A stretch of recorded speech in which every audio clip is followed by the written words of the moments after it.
Assalamualaikum warahmatullahi wabarakatuh. Perkenalkan, saya Syailma Marta dengan NPM 220320100013, mahasiswa Teknik Industri UPN Veteran Jawa Timur dengan dosen pembimbing Ibu Eni Aryani. Di sini saya akan memaparkan terkait penelitian tugas akhir saya mengenai analisis kualitas produk kantong pas woven dengan metode Six Sigma dan perbaikan dengan metode Fehler-Mott Effect Analysis atau FMEA, studi kasus PT IKSG Tuban. Adapun latar belakang yaitu PT Industri Kemasan Semen Gresik atau IKSG Tuban merupakan anak perusahaan PT Semen Indonesia yang berperan strategis sebagai pemasok utama kantong semen di Semen Indonesia Group dan berkolaborasi untuk mengekspor produknya ke negara Sri Lanka dan akan ekspansi ke pasar Amerika dengan produk utama yaitu kantong semen laminasi rajut atau pas woven. Namun, dalam proses produksinya masih sering ditemukan cacat produk. Berdasarkan hasil data periode pada bulan Januari sampai Desember 2025, dari total produksi sebanyak 28.863 kantong, terdapat 2.781.202 kantong cacat atau sebesar 9,93%. Angka ini masih belum sesuai dengan target perusahaan yaitu sebesar zero defect. Jenis cacat yang terjadi yaitu tempat miring, printing tidak sesuai, kantong lengket, dan kantong terbakar. Dengan adanya permasalahan tersebut, maka dilakukan penelitian analisis kualitas kantong pas oven dengan metode Six Sigma dan FMEA, di mana melalui kombinasi kedua metode ini diharapkan dapat membantu perusahaan dalam mengetahui kualitas produk kantong pas oven, menekan tingkat cacat produk yang terjadi selama proses produksi, dan memberikan rekomendasi perbaikan. Selanjutnya, untuk rumusan masalah, yang pertama, bagaimana kualitas produk kantong pas woven di PT IKSG Tuban, dan yang kedua, yaitu bagaimana usulan perbaikan untuk meningkatkan kualitas di PT IKSG Tuban. Dengan batasan masalah, yang pertama yaitu analisis difokuskan pada kantong pas woven melalui pemetaan alur proses produksi dan diagram SIPOK untuk mengidentifikasi hubungan supplier, input, proses, output, dan customer pada tahap define. Yang kedua, analisis tidak mencakup aspek biaya produksi. Yang ketiga, data yang digunakan adalah periode pada bulan Januari 2025 sampai Desember 2025. Dan yang keempat, yaitu penelitian hanya sampai pada tahap pemberian usulan perbaikan atau improve. Adapun asumsinya, yang pertama, proses produksi dan spesifikasi produk yang diamati dalam keadaan normal dan tidak mengalami perubahan. Yang kedua, data jumlah produksi dan cacat produk dianggap menggambarkan keadaan proses produksi secara aktual dan digunakan sebagai dasar analisis penelitian. Dan yang ketiga, pekerja yang melakukan proses pembuatan produk pas woven memahami aturan dalam proses pembuatan. Dengan tujuan penelitian, yang pertama, mengetahui kualitas produk kantong pas woven di PT IKSG Tuban, dan yang kedua, memberikan usulan perbaikan untuk meningkatkan kualitas di PT IKSG Tuban. Untuk tempat dan waktu penelitiannya di bagian produksi dan quality assurance atau QA, PT Industri Kemasan Semen Gresik, Tuban, di mana penelitian ini dilaksanakan pada bulan Agustus 2025 hingga data yang dibutuhkan terpenuhi. Adapun untuk variabel terikatnya adalah kualitas produk kantong pas woven di PT IKSG Tuban, dan variabel bebasnya yang pertama jumlah produksi kantong pas woven pada bulan Januari sampai Desember 2025. Yang kedua jumlah cacat produk kantong pas woven selama proses produksi pada bulan Januari sampai Desember 2025. Dan yang ketiga karakteristik kualitas yang mempengaruhi kualitas produk kantong pas woven, yakni bottom pad miring, printing tidak sesuai, kantong lengket, dan kantong terbakar. Lalu untuk flowchart yang pertama diawali dengan mulai, lalu melakukan studi pustaka dan survei lapangan, lalu perumusan masalah, tujuan penelitian, identifikasi operasional variabel, lalu dilakukan pengumpulan data yaitu jumlah produksi pada Januari sampai Desember 2025, jumlah kecacatan produk mulai Januari sampai Desember 2025, jenis kecacatan produk yaitu bottom pad miring, printing tidak sesuai, kantong lengket, dan kantong terbakar. Lalu masuk ke tahap define yaitu mengidentifikasi objek dan tujuan yang ingin dicapai. Yang kedua menggambarkan alur proses produksi, lalu mengidentifikasi alur kegiatan dengan psikop diagram. Lalu masuk ke tahap measure, yaitu menentukan CTQ, membuat diagram Pareto, membuat peta kendali cacat, lalu yang keempat menghitung nilai DPO dan DPMO, dan menentukan level sigma. Lalu dilakukan penilaian apakah nilai sigma sudah sama dengan 6. Jika iya, maka akan langsung ke hasil dan pembahasan, dan jika tidak, maka lanjut ke tahap analisis, yaitu mengidentifikasi akar penyebab CTQ menggunakan fishbone diagram dan five whys. Lalu masuk ke tahap improve dengan memasukkan masalah-masalah potensial yang ada pada fishbone dan five whys, lalu menetapkan rating severity, occurrence, dan detection, lalu menghitung nilai RPN dan melakukan usulan tindakan perbaikan untuk mengurangi resiko, dilihat dari nilai RPN tertinggi hingga terendah. Lalu masuk ke tahap kontrol, yaitu memberikan rekomendasi perbaikan untuk perusahaan, lalu ditarik hasil dan pembahasan, menyatakan kesimpulan dan saran, dan selesai. Selanjutnya, untuk pengumpulan data, di mana di sini ada data jumlah produksi dan kecacatan produk kantong pas Wolfen pada bulan Januari sampai Desember 2025. Diketahui jumlah produksinya yaitu sejumlah 28.008.463 kantong dengan total defect yaitu sebanyak 2.781.202 kantong cacat. Selanjutnya untuk pengolahan data pada tahap define di sini disajikan histogram cacat kantong pas solvent, di mana untuk cacat bottom pad miring eh, frekuensi cacatnya sebanyak 705.681 kantong, untuk printing tidak sesuai sebanyak 697.965 kantong, untuk kantong lengket yaitu sebanyak 691.229 kantong, dan untuk kantong terbakar sebanyak 686.327 kantong. Lalu ada alur proses produksi kantong pas woven, diawali dengan penimbangan bahan baku, pencairan bahan baku, pembentukan benang, lalu ada perajutan benang, dilanjutkan dengan laminasi roll woven, dilanjutkan dengan printing roll laminasi, lalu ada pemotongan roll printing, perakitan kantong jadi, inspeksi kantong jadi, dan packing kantong pas woven. Selanjutnya ada identifikasi psikop diagram, di mana untuk suppliersnya yaitu ada PT Bababos, PT Kosakata, PT Vietnam Hanotex, PT Yedija Jaya, dan PT Import. Lalu ada input yaitu bahannya berupa polipropilen atau PP, lalu ada master batch, lalu ada kalsium dan tinta. Selanjutnya masuk ke proses utamanya yaitu pembuatan benang, perajutan benang, laminasi, printing, converting, dan inspeksi. Dan menghasilkan output yaitu kantong pas woven, defect produk, dan waste. Serta untuk customer-nya yaitu SIG Group dan pasar luar. Lalu masuk ke tahap measure. Di sini ada persentase cacat bottom pad miring, di mana untuk rumus mencari persentase cacatnya yaitu jumlah cacat bottom pad dibagi dengan total cacat dikali 100%. Lalu terdapat tabel yang menyajikan persentase cacat bottom pad miring, di mana untuk frekuensi cacat terbesar ada pada bulan Juli 2025 sebesar 86.720 kantong dengan presentase defect sebesar 12,29%, dan untuk frekuensi cacat rendah yaitu pada bulan Februari 2025 sejumlah 32.760 kantong dengan persentase 4,64%. Lalu di sini ada diagram Pareto cacat bottom pad miring pada bulan Januari sampai Desember 2025. Selanjutnya untuk cacat printing tidak sesuai dengan rumus persentase cacat yang masih sama, yaitu jumlah cacat printing dibagi total cacat dikali 100%. Dan untuk frekuensi cacat tertinggi ada pada bulan Juli 2025 sebanyak 82.830 kantong dengan persentase defect yaitu 11,87%. Dan untuk frekuensi terendah yaitu pada bulan Februari 2025 sebanyak 33.100 dengan persentase 4,74%. Lalu, di sini ada diagram Pareto untuk printing tidak sesuai dari bulan Januari sampai Desember 2025. Selanjutnya, persentase untuk cacat kantong lengket dengan rumus jumlah cacat kantong lengket dibagi dengan total cacat dikali 100%.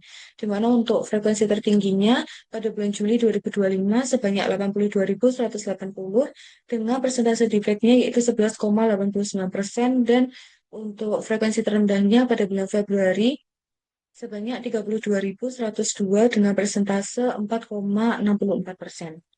Lalu di sini ada diagram Pareto untuk kantong lengket pada bulan Januari sampai Desember 2025. Dan untuk persentase cacat kantong terbakar dengan rumusnya yaitu jumlah cacat kantong terbakar dibagi total cacat dikali 100%. Di mana untuk frekuensi cacat tertinggi ada pada bulan Juli sebesar 81.300 dengan persentase 11,85%, dan cacat terendah itu pada bulan Februari dengan jumlah 31.989 kantong dengan persentase 4,66%. Lalu di sini ada diagram Pareto untuk kantong terbakar pada bulan Januari sampai Desember 2025. Selanjutnya untuk menghitung peta kendali dari cacat bottom pad miring. Yang pertama untuk menghitung proporsi kecacatan, yaitu dengan rumus jumlah cacat bottom pad miring pada bulan tersebut dibagi dengan jumlah produksi pada bulan tersebut. Lalu untuk menghitung central line atau CL, yaitu dengan rumus jumlah shutter bottom pad miring secara total dan dibagi dengan total jumlah produksi. Lalu untuk menghitung upper control limit, yaitu rata-rata nilai cacat pada bulan tersebut ditambah 3 diakar dengan rata-rata cacat, buka kurung 1 dikurangi rata-rata cacat, dan dibagi jumlah produksi pada bulan tersebut. Dan untuk mencari nilai lower control limit, yaitu rata-rata nilai cacat pada bulan tersebut dikurangi 3 diakar rata-rata cacat dalam kurung 1 dikurangi rata-rata cacat, dan dibagi dengan jumlah produksi pada bulan tersebut. Berikut merupakan tabel perhitungan peta kendali cacat untuk bottom pad miring. Dan berikut merupakan pecat untuk cacat bottom pad miring pada bulan Januari sampai Desember 2025. Selanjutnya, untuk cacat printing tidak sesuai, rumusnya masih sama. Untuk mencari proporsi kecacatan, yaitu nilai cacat pada bulan tersebut dibagi dengan jumlah produksi pada bulan tersebut. Dan untuk mencari central line, yaitu dengan total cacat dibagi dengan jumlah produksi. Untuk mencari upper control limit, yaitu rumusnya rata-rata nilai cacat pada bulan tersebut ditambah 3 diakar rata-rata cacat, buka kurung 1 dikurangi rata-rata cacat, dibagi dengan jumlah produksi pada bulan tersebut. Dan untuk mencari lower control limit, yaitu rata-rata nilai cacat pada bulan tersebut ditambah 3 diakar rata-rata cacat, buka kurung 1 rata-rata cacat, dibagi jumlah produksi pada bulan tersebut. Nah, berikut ini merupakan tabel perhitungan peta kendali pada cacat printing tidak sesuai, dan berikut merupakan pecat cacat untuk printing tidak sesuai. Lalu untuk cacat kantong lengket dengan rumus yang masih sama, di mana untuk mencari proporsi kecacatan, yaitu dengan nilai cacat pada bulan tersebut dibagi jumlah produksi pada bulan tersebut. Dan untuk mencari central line, yaitu total cacat dibagi dengan jumlah produksi. Lalu untuk mencari upper control limit, yaitu rata-rata nilai cacat kantong lengket pada bulan tersebut ditambah 3 diakar rata-rata cacat, buka kurung 1 rata-rata cacat, dikurangi buka kurung 1 dikurangi rata-rata cacat, dan dibagi jumlah produksi pada bulan tersebut. Dan untuk mencari lower control limit, yaitu dengan rata-rata cacat pada bulan tersebut dikurangi 3 diakar rata-rata cacat, buka kurung 1 dikurangi rata-rata cacat, dibagi jumlah produksi pada bulan tersebut. Berikut merupakan tabel perhitungan peta kendali pada cacat kantong lengket. Dan berikut ini merupakan pecat dari cacat kantong lengket. Selanjutnya, untuk cacat kantong terbakar dengan perhitungan yang masih sama untuk proporsi kecacatan, yaitu nilai cacat pada bulan tersebut dibagi dengan jumlah produksi pada bulan tersebut. Lalu untuk mencari central line, yaitu total cacat untuk kantong terbakar dibagi dengan jumlah produksi. Lalu untuk mencari upper control limit dengan rumus rata-rata nilai cacat pada bulan tersebut ditambah 3 diakar rata-rata cacat, buka kurung 1 dikurangi rata-rata cacat, dan dibagi jumlah produksi pada bulan tersebut. Dan untuk mencari lower control limit, yaitu rata-rata nilai cacat pada bulan tersebut dikurangi 3 diakar rata-rata cacat, buka kurung 1 dikurangi rata-rata cacat, dan dibagi dengan jumlah produksi pada bulan tersebut. Dan berikut ini merupakan tabel perhitungan peta kendali pada cacat kantong terbakar. Dan berikut ini adalah pecat untuk cacat kantong terbakar. Selanjutnya, untuk mencari DPO, DPMO, dan level sigma, untuk mencari nilai DPO, yaitu dengan rumus total defect dibagi total produksi dikali dengan CTQ. Di sini, contohnya pada bulan Januari, total defect-nya adalah 139.229 dibagi dengan total produksi yaitu 1.420.940 dikali CTQ yaitu 4 dan menghasilkan DPO yaitu 0,0245. Lalu untuk mencari DPMO rumusnya masih sama yaitu total defect dibagi total produksi dikali CTQ dikali 1 juta dan menghasilkan nilai DPMO pada bulan Januari, yaitu contohnya 24.496. Dan untuk mencari level sigma dengan rumus X min X1 dibagi X2 min X1 sama dengan Y min Y1 dibagi Y2 min Y1. Dan untuk pada bulan Januari menghasilkan nilai level sigma 3,46. Nah, berikut ini merupakan tabel untuk nilai DPO, DPMO, dan level sigma pada kantong Passwolfen. Selanjutnya masuk pada tahap analyze. Untuk analyze yang pertama menggunakan fishbone. Di sini ada fishbone cacat bottom pad miring yang dinilai dari 6 faktor. Yang pertama untuk man adalah operator kurang teliti dalam pemasangan roll printing. Lalu untuk material roll printing tidak terpasang secara rata. Untuk mesin yaitu ketegangan belt mesin converting yang berkurang. Untuk metode yaitu pengaturan dan pengecekan ketegangan belt tidak sesuai standar. Dan untuk measurement yaitu tidak tersedia alat bantu berupa standar visual untuk memastikan posisi bottom pad tetap lurus, dan untuk environment yaitu area pemasangan roll yang sempit. Lalu untuk fishbone cacat printing tidak sesuai, untuk faktor man yaitu operator kurang tepat dalam melakukan setting mesin printing, lalu untuk material yaitu roll laminasi menggelembung dan spesifikasi tinta tidak sesuai dengan standar proses.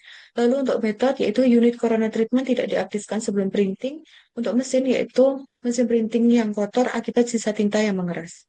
Lalu untuk cacat kantong lengket, man-nya yaitu operator kurang teliti dalam pengaturan mesin converting, materialnya roll printing dimasukkan ke mesin converting dalam kondisi masih panas. Lalu untuk metode pengaturan suhu dan waktu welding tidak sesuai dengan standar, dan untuk mesin yaitu suhu mesin converting terlalu tinggi. Dan untuk fishbone kantong terbakar, untuk man yaitu operator kurang tepat dalam pengaturan tekanan presetting. Lalu yang kedua untuk material yaitu posisi roll woven terselip saat proses converting. Untuk mesin yaitu temperatur welding mesin converting yang terlalu tinggi. Untuk metode yaitu tekanan welding kanan dan kirinya tidak seragam. Dan untuk environment yaitu suhu area mesin converting terlalu tinggi. Selanjutnya, untuk analyze yang kedua menggunakan five whys. Di sini ada tabel untuk five whys cacat bottom pad miring, di mana untuk faktor dan potensial failure mode ini didapatkan pada fishbone diagram dari cacat bottom pad miring. Contohnya untuk pada faktor man dengan potensial failure mode yaitu operator kurang teliti dalam pemasangan roll printing.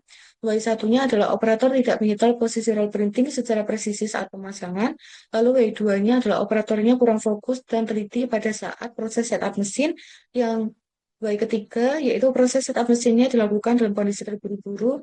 W4 tidak tersedia waktu setup khusus sebelum proses produksi, dan W5 adalah operator mengejar target produksi. Nah, berikut ini adalah tabel 5 ways untuk cacat bottom pad miring. Lalu 5 ways untuk cacat printing tidak sesuai, contohnya pada vektor man dengan potensial failure mode yaitu operator kurang tepat dalam melakukan setting mesin printing. W1-nya adalah terjadi kesalahan awal setting mesin. Lalu untuk W2, operator kurang teliti saat mengatur parameter mesin. W3 itu operator tidak melakukan pengecekan ulang hasil setting. W4 yaitu tidak ada kewajiban verifikasi hasil setting sebelum produksi. Dan W5 adalah prosedur pengendalian dan verifikasi setting mesin belum diterapkan secara optimal. Nah, berikut adalah tabel 5 ways untuk cacat printing tidak sesuai. Selanjutnya untuk 5 ways cacat kantong lengket, pada contohnya yaitu di faktor man. Untuk W1 yaitu pengaturan pemotongan dan weldingnya kurang tepat. Untuk W2 yaitu operator kurang cermat melakukan setting awal mesin. W3 yaitu operator tidak melakukan pengecekan ulang sebelum mesin dijalankan. W4 yaitu tidak ada kewajiban checklist setting sebelum produksi. Dan W5 itu SOP pengecekan setting mesin belum diterapkan secara konsisten. Nah, berikut adalah tabel untuk 5 ways cacat kantong lengket. Lalu untuk valve kantong cacat kantong terbakar, contohnya pada faktor man dengan potensial failure mode yaitu operator kurang tepat dalam pengaturan tekanan. W1-nya adalah tekanan mesin tidak dimonitor secara konsisten. Yang kedua, operatornya terlalu fokus pada kecepatan produksi. W3, operator belum mendapatkan pelatihan pengaturan mesin secara detail. W4 yaitu pelatihan pengaturan tekanan belum memadai. Dan W5, SOP pengecekan suhu dan tekanan belum diterapkan secara tegas. Nah, berikut ini adalah tabel untuk 5 ways cacat kantong terbakar. Selanjutnya masuk pada tahap improve menggunakan FMEA. Yang pertama untuk penentuan potential effect of failure. Untuk potential failure mode bottom pad miring, potential effect of failure-nya yaitu jalur bottom pad tidak sejajar sehingga sambungan kantongnya miring, mengurangi kekuatan struktur dan kestabilan bentuk kantong. Untuk printing tidak sesuai, potensial efeknya adalah hasil printing tidak sesuai spesifikasi posisi, warna, atau desain, menurunkan estetika dan kesesuaian produk dengan permintaan customer. Untuk kantong lengket, potensial efeknya adalah sisi-sisi kantong menempel pada bodi kantong dan bottom pad akibat pemanasan atau laminasi yang tidak optimal, sehingga menyulitkan pemisahan dan menghambat proses packing. Dan untuk potensial failure mode Kantong terbakar, potensial efeknya adalah kantong meleleh atau rusak akibat suhu tinggi saat converting sehingga tidak memenuhi standar kualitas dan tidak layak digunakan. Lalu dilakukan penentuan nilai severity dengan pemberian bobot 1 sampai 10, di mana semakin besar atau semakin tinggi angka yang diberikan, maka semakin parah zat tersebut. Di mana untuk bottom pad miring mendapatkan nilai severity 8, berhenti tidak sesuai itu severity 8, kantong lengket mendapatkan nilai severity 7, dan kantong terbakar mendapatkan nilai severity 8. Lalu melakukan identifikasi potensial cause of failure. Untuk potensial failure mode bottom pad miring terdapat potensial cause of failure sebanyak 5. Untuk printing tidak sesuai yaitu terdapat 5 potensial cause of failure. Lalu untuk kantong lengket terdapat 3 potensial cause of failure, dan untuk kantong terbakar terdapat 5 potensial cause of failure. Lalu lakukan penilaian occurrence atau seberapa sering cacat tersebut atau potensial cost tersebut terjadi, di mana semakin tinggi nilai occurrence yang diberikan, maka semakin sering potensial cost tersebut terjadi. Dan berikut adalah tabel untuk penentuan nilai occurrence. Selanjutnya, dilakukan penentuan current control untuk potensial failure mode bottom pad miring pada potensial cost of failure belt mesin converting ketegangannya tidak optimal, maka current control yang diberikan yaitu pengecekan dan perawatan belt secara rutin serta penggunaan indikator ketegangan belt seperti tension belt. Berikut adalah tabel lanjutan untuk penentuan current control. Selanjutnya dilakukan penilaian detection, di mana untuk detection ini semakin rendah nilai yang diberikan, maka semakin tinggi current control tersebut dideteksi. Nah, berikut ini adalah penentuan nilai detection yang dilakukan oleh para expert. Berikut adalah tabel lanjutan untuk penentuan nilai detection. Lalu untuk menghitung nilai RPN, yaitu menggunakan rumus severity atau S dikali dengan occurrence atau O dikali dengan detection atau D. Berikut adalah tabel untuk nilai RPN. Nah, ini merupakan tabel lanjutan untuk menghitung nilai RPN. Lalu diberikan rekomendasi perbaikan. Contohnya untuk ranking 1 yang mendapatkan nilai RPN tertinggi yaitu pada potensial failure mode printing tidak sesuai dengan potensial cost yaitu roll laminasi menggelembung dengan nilai RPN 288, dan diberikan rekomendasi yaitu melakukan pemeriksaan roll laminasi sebelum proses dan melakukan pengujian perforasi. Berikut adalah rekomendasi perbaikan untuk cacat yang terjadi. Dan ini adalah tabel lanjutan untuk rekomendasi perbaikan.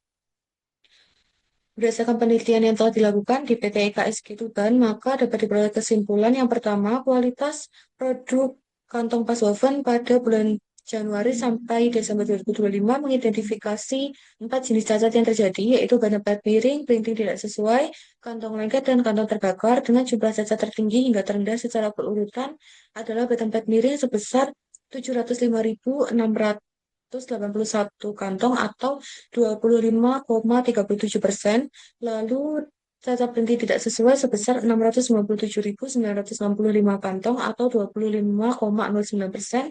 Cacat kantong lengket sebesar 691.229 kantong atau 24,85%.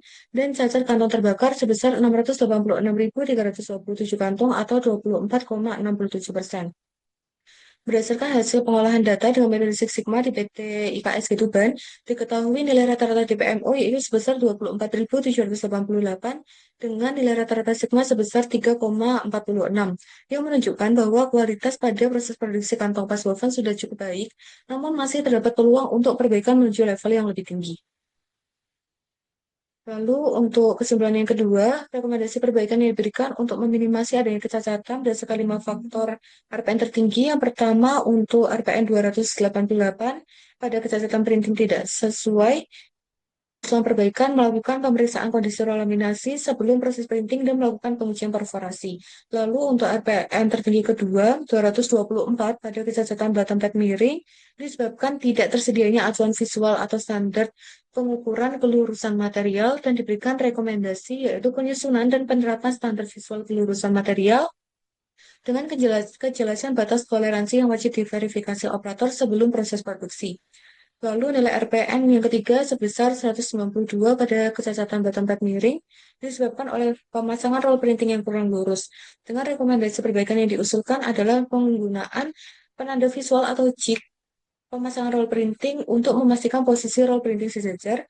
Lalu yang keempat, untuk RPM sebesar 192 pada kecacatan kantong terbakar disebabkan oleh temperatur welding pada mesin converting yang terlalu tinggi, diberikan rekomendasi perbaikan yaitu melakukan pemantauan dan penyesuaian suhu welding sesuai standar material serta kecepatan mesin yang digunakan. Dan yang terakhir yaitu RPM 168 pada kecacatan kantong lengket disebabkan suhu welding terlalu tinggi, diberikan rekomendasi perbaikan yaitu mengontrol suhu welding sesuai SOP dan dengan pemantauan suhu sebelum dan selama proses produksi. Selanjutnya, ada saran yang dapat diberikan setelah melakukan penelitian di PT KSG Tuban. Yang pertama yaitu perusahaan sebaiknya melakukan pemeriksaan kondisi roll laminasi yang menggelembung sebelum proses printing serta melakukan pengujian perforasi guna meminimasi cacat printing tidak sesuai yang memiliki nilai RPM tertinggi. Lalu yang kedua, perusahaan disarankan menerapkan standar visual kelurusan material dan pemasangan roll printing serta mengadakan pelatihan kerja karyawan dan melakukan pengendalian suhu welding mesin converting sesuai dengan SOP untuk mengurangi terjadinya cacat tempat miring, kantong lengket, dan kantong terbakar. Lalu yang ketiga, metode Six Sigma dan FMEA terbukti efektif dalam mengidentifikasi kecacatan serta prioritas perbaikan pada proses produksi kantong pas woven. Dan untuk penelitian selanjutnya disarankan untuk mengimplementasikan usulan perbaikan dan melanjutkan analisis hingga tahap kontrol guna mengevaluasi efektivitas perbaikan secara berkelanjutan. Terima kasih atas perhatiannya. Itu tadi yang dapat saya sampaikan. Kurang dan lebihnya saya mohon maaf. Saya tutup. Wassalamualaikum warahmatullahi wabarakatuh.